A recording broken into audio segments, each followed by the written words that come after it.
In this demo, we're going to take a look at the values available for HTMX swap and how they can be used. So we have our repo, which is HTMX Razor Demo, and we're going to take a look at this demo called HTMX Swap Demo. This is going to show us the different values for HTMX Swap.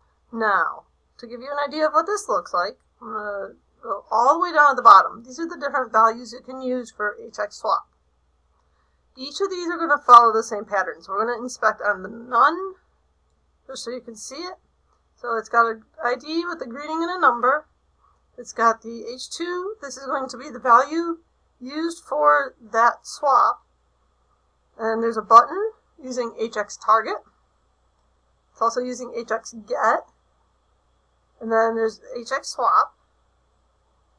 So the HTMX swap in this case is set to none. And then our button will say which one we're going to be using, and you can see how it's impacted. Same thing happens with all the others, where there's the type of the HTMX swap, there's the target.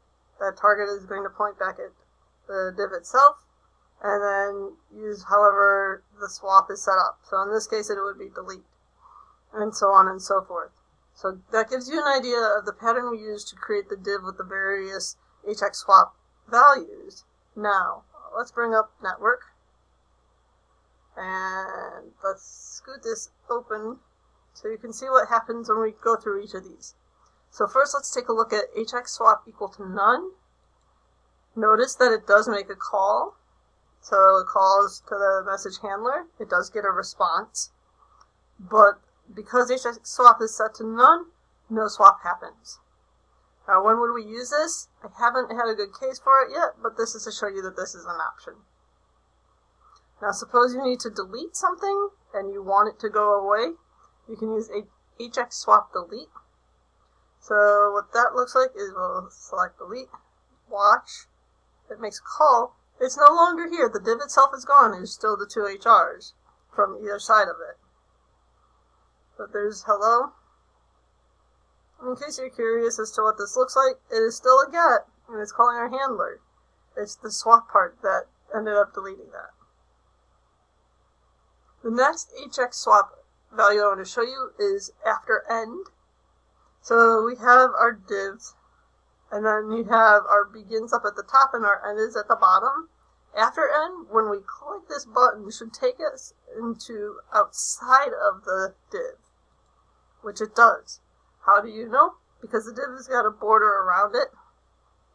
If I tell it again, notice that it'll continue to append. So after end goes, so you're at the end of your element, this is going to go below that. The next one is going to be before end. So when we do that, notice that it is right above the bottom border. And if we keep appending, there's ciao and hola. So now you're seeing more in terms of before end. Before end, then the border, and then after end.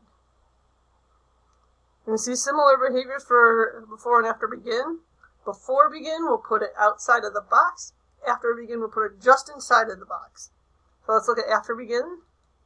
Notice it is just inside the box. And continues. Before begin is going to go just outside of the box. I use the borders intentionally so you can understand the boundaries for begin and end. The next two that I want to point out are inner HTML and outer HTML. Now, outer HTML, remember, is going to replace the element itself and not the inside. So outer HTML, when I select this button, it just replaces the text. Just to show you, we'll inspect our Guten Tag. Our Guten Tag is this P-class Guten Tag. So it got rid of our outer HTML.